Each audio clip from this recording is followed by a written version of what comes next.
On a cold autumn morning in November 2005, Wendell Arden Grissom packed his bag and set out on what was supposed to be a journey toward a new job opportunity. Living in Arkansas at the time, he had heard about a promising job opening in Oklahoma City. With hope in his heart, he got into his white pickup truck and hit the road. But fate had other plans. Along the highway, just after crossing into Oklahoma, he spotted a hitchhiker, Jesse Floyd Johns. A simple gesture of offering a ride to a stranger would soon spiral into a horrifying sequence of events, forever changing the lives of several innocent people. Wendell and Jesse struck up an immediate bond. As they drove, they shared drinks, stories, and soon, darker thoughts. What started as casual drinking led to discussions about making some quick money, by any means necessary. Burglaries, robberies, nothing was off the table. Wendell, with a reckless confidence, took Jesse under his wing. That night, he rented a motel room. It was as if they were preparing for something bigger,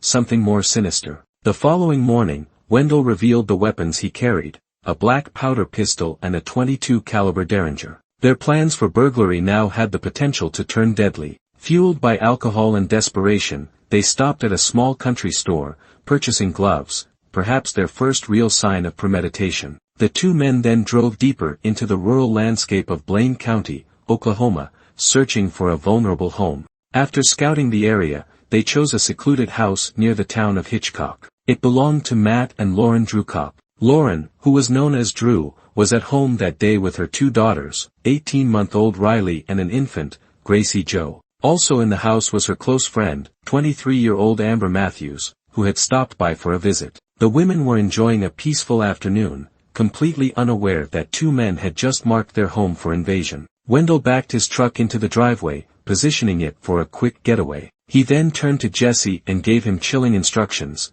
stay in the truck. When you don't hear any more shooting, come inside and help me take what we need. It was a clear admission of intent. He wasn't just there to steal, he was there to kill. As Wendell approached the house, he knocked on the sliding glass door at the back. Amber, being closest, got up to answer. Wendell asked for Matt. From the living room, Dreu replied, "He's not here. He's at work." At that moment, Wendell simply nodded and turned away. It seemed as if he was going to leave, but moments later, he was back. This time, he didn't wait for an answer. He raised his gun and fired straight through the glass door. The shot shattered the glass, sending shards flying into the room. Dreu, still holding baby Gracie Jo, immediately screamed. Amber panicked, clutching the child tighter. Dreu tried to fight back. She lunged at Wendell, attempting to wrestle the gun away. A second shot rang out, hitting her hand. Still, she fought, pushing him across the room onto the couch. "Take whatever you want, just don't kill us," she pleaded. But Wendell only laughed. It was a cruel,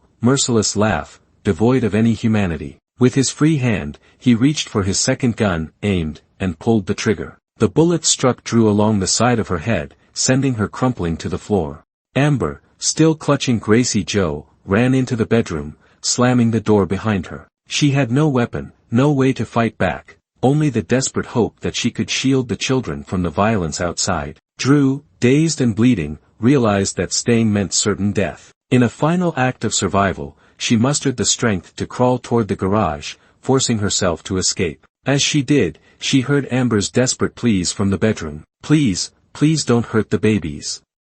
And then, gunshots. Outside, Dreu saw Wendell's pickup truck still in the driveway. Without thinking, she jumped inside. The keys were still in the ignition. Bloodied and barely conscious, she started the engine and peeled out of the driveway. Inside the house, Wendell heard the sound and turned just in time to see his truck disappearing down the road. Furious, he ran outside and fired at her. The bullets missed. Dreu didn't stop. She sped down the rural road until she spotted two truckers hauling rock. She slammed on the brakes, jumped out, and stumbled toward them. "A man, in my house, he killed them," she gasped. One of the truckers, a former police officer, immediately recognized the severity of the situation. He helped Dreu into his truck and raced toward the nearest hospital, calling law enforcement on the way. Back at the house, Wendell and Jesse realized their escape vehicle was gone. In a panic, they ran into the garage, finding an ATV. It was their only way out. They took off down the road,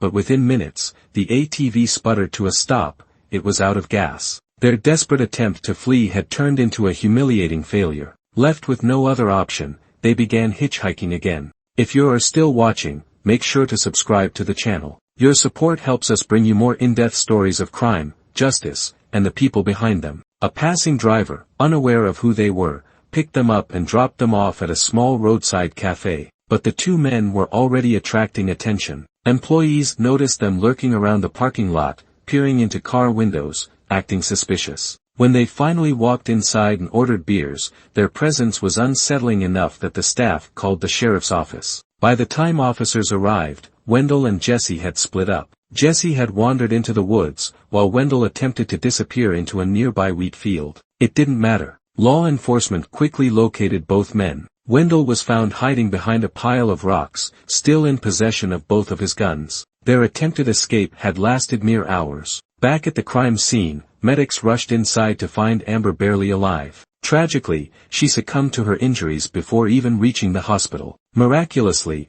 both Riley and Gracie Joe were unharmed. Today, they are grown, living reminders of the horror that took place that day. In the years that followed, Dreu spoke publicly about her survival, carrying the weight of that day in both her body and her mind. I carry the results of your evil actions deep in my body with the fragments of the bullets that cannot be removed, she told Wendell at his commutation hearing. Despite his appeal for clemency, his fate was sealed. His execution is scheduled for March 20th. Jesse Floyd Johns, though initially facing the death penalty, was sentenced to life in prison for his role in the crime. As for Wendell, his name will soon be added to the list of those who have faced the ultimate punishment. But for Dreu, the true punishment is the memory, the echo of gunshots, the laughter of a man who showed no mercy, the loss of a dear friend. For her, the nightmare didn't end when the killer was caught. It lingers in every moment, in every breath, a permanent scar on her soul. The story of Wendell Arden Grissom is not just about crime,